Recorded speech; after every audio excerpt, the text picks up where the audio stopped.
हरे कृष्णा राधे राधे दोस्तों, आप सभी का मेरे इस यूट्यूब चैनल में हार्दिक स्वागत है।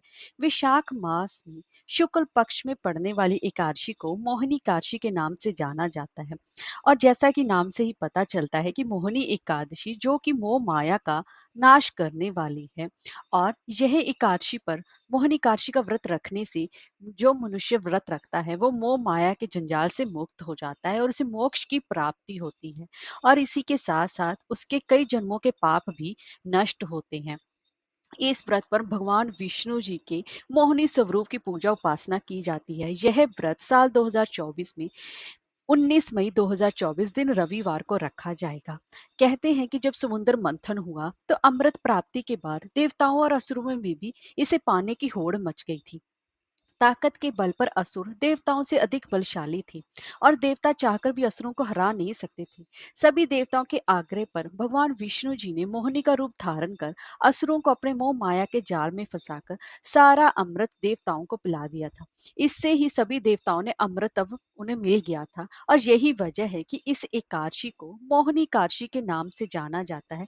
इस दिन भगवान विष्णु जी की पूजा उपासना के साथ साथ व्रत कथा सुनने का भी विधान है। तो दोस्तों, आज की इस वीडियो में मैं आपको मोहिनी एकादशी की व्रत कथा का रसपान कराने जा रही हूँ। तो चलिए वीडियो शुरू करते हैं। एक बार धर्मराज युधिष्ठिर जी कहने लगे कि हे कृष्ण भगवान, विशाख मास की शुक्ल पक्ष की एकादशी का क्या नाम है तथा उसकी कथा क्या है? इस व्रत की क्या विधि है? ये सब मुझे विस्तार पूर्वक बताइए। तब श्री कृष्ण भगवान कहने लगे कि हे धर्मराज, मैं आपसे एक कथा कहता हूँ जिसे महर्षि वशिष्ठ जी ने श्री रामचंद्र जी से कही थी। एक समय श्री राम बोले कि हे गुरुदेव, कोई ऐसा व्रत बताइए जिससे कि समस्त पाप और दुखों का नाश हो जाए।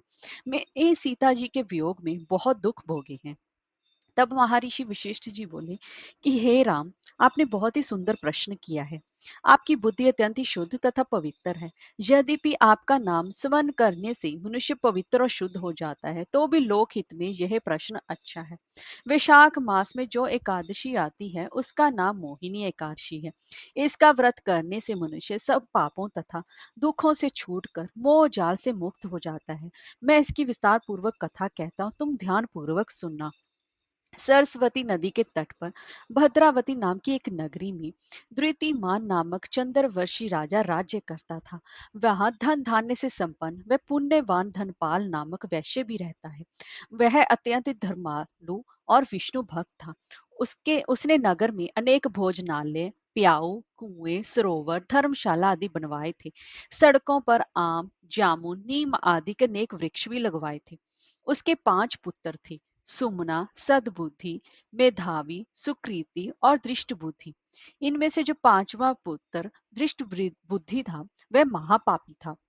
वह पितर आदि को नहीं मानता था।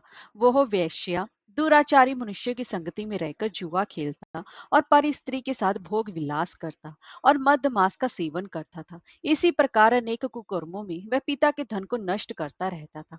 इन्हीं कारणों से त्रस्त होकर पिता ने उसे घर से बाहर निकाल दिया। घर से बाहर निकलने के बाद वह अपने गहने कपड़े बेचकर अपने जीवन का निर्वाह करने लगा। जब सब कुछ नष्ट हो गया तो वेश्या और दुराचारी साथियों ने उसका साथ छोड़ दिया। अब वह भूख प्यास से अति दुखी रहने लगा। कोई सहारा न देख वह चोरी करना सीख गया। एक बार वह चोरी करता हुआ पकड़ा गया तो वैश्य का पुत्र जानकर चेतावनी देकर छोड़ दिया गया, मगर दूसरी बार फिर पकड़ में आ गया। राजा ने इस बार उसे कारागार में डाल दिया।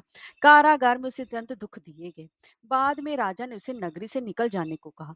वह नगरी से निकलकर वन में चला गया। वह वन में पशु पक्षियों को मारकर खाने लगा। कुछ समय पश्चात वह बहेलिया बन गया और धनुष बाण लेकर पशु पक्षियों को मार मार कर खाने लगा।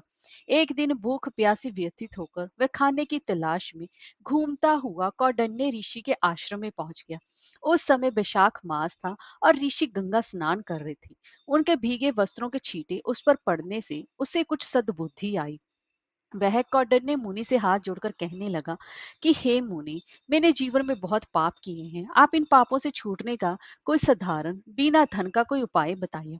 उसके दीन वचन सुनकर मुनि ने प्रसन्न होकर कहा कि तुम विशाख मास के शुक्ल पक्ष की मोहिनी नामक एकादशी का व्रत करो। इससे समस्त पाप नष्ट हो जाएंगे। मुनि के ये वचन सुनकर वह अत्यंत ही प्रसन्न हुआ और उनके द्वारा बताई गई विधि के अनुसार व्रत किया।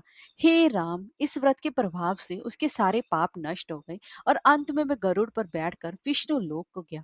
इस व्रत से मोह आदि सब नष्ट हो जाता है। संसार में इस व्रत से और कोई भी श्रेष्ठ व्रत नहीं है। इसके महात्म को पढ़ने से अथवा सुनने से 1000 गोदान के फल की प्राप्ति भी होती है। और इस व्रत से करने से इंसान को जीवन से मोह माया से मुक्ति भी मिलती है। इसीलिए सभी को यह व्रत अपनी समर्था के हिसाब से अवश्य ही करना चाहिए। हरे कृष्णा, राधे राधे।